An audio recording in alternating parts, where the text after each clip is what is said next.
This is Jerry Hesch with a commentary by the client, and I titled this Sacroiliac Comment by Patient. And I'm with the Hesch Institute in Henderson, Nevada, which is very close to Las Vegas. And the name is spelled H-E-S like Sam, C-H. And our website is heschinstitute.com. We do consultation treatment for complex pain syndromes, and we present educational seminars and distance learning for hands-on seminars. This client sustained a hip and pelvic sacroiliac injury and saw 9 orthopedists and 4 physical therapists? Five physical therapists and other practitioners, acupuncturists, chiropractors, massage therapists over the course of how much time? A year and a half. Okay. Out-of-pocket expenses might be, could you estimate them? Several thousand. Yeah, several thousand. Less than 5? More than 5? Yeah, less than 5. Okay, that's good. That's one of the better ones. I've heard far worse. This is good. You have good insurance, I'm going to guess. So you made the most interesting comment, and I said, "Hey, can we get that on tape?" Right. You made a comment. Can you make the same comment and just give us a little background on it? My comment is these therapists and doctors that I've been to, I'm wondering why they weren't taught in their schooling, their programs that they've been through, and all the time they put in. Why were they not taught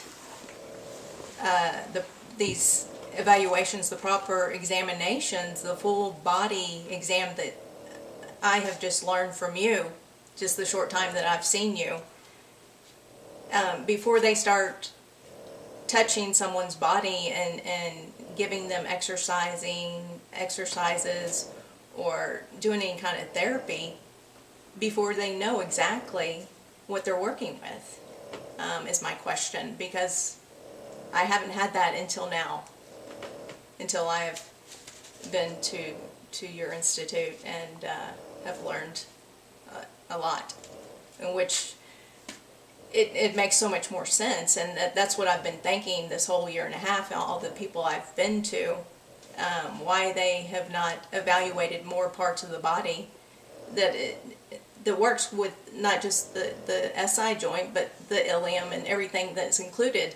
I haven't had that yet to this until now, and wondering why these doctors and PTs have not been trained this way. What would you call? It doesn't make sense to me. What would you, in your own words, what would you call this way of evaluation? That I had done with you. Yes.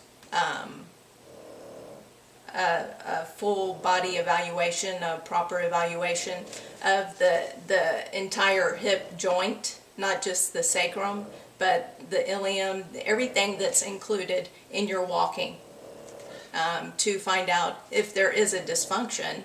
And no one has ever even mentioned the word dysfunction to me. And how was it tested here? What was the specific method of testing? The spring testing that you used, no one's ever used that terminology. That was the big one. Yeah, it's a test of real fundamental joint properties. If you went to a orthopedic surgeon and you told him you had a soccer injury to your knee, he would grab the knee and test the mobility in the knee with his hands. Now there are machines that can test mobility there, and you have MRIs. But the initial screen would be a hands-on to test that joint and find out, for example, does it glide too much forward? If you apply a twist, does it provoke pain? Does it catch like a meniscal tear, etc.? Mm-hmm. This is clearly a hands-on exam of joint properties, of subtle movements throughout the hip, the foot and ankle, the pelvis, separate from the sacroiliac joint, the pubic joint, etc. Spring test is the key phrase there. Right. And it's actually a modification of the traditional spring test, not worth detailing here. We call it springing with awareness or double recoil springing. We also feel not just the forward spring, but we also feel the recoil, because that has some diagnostic utility.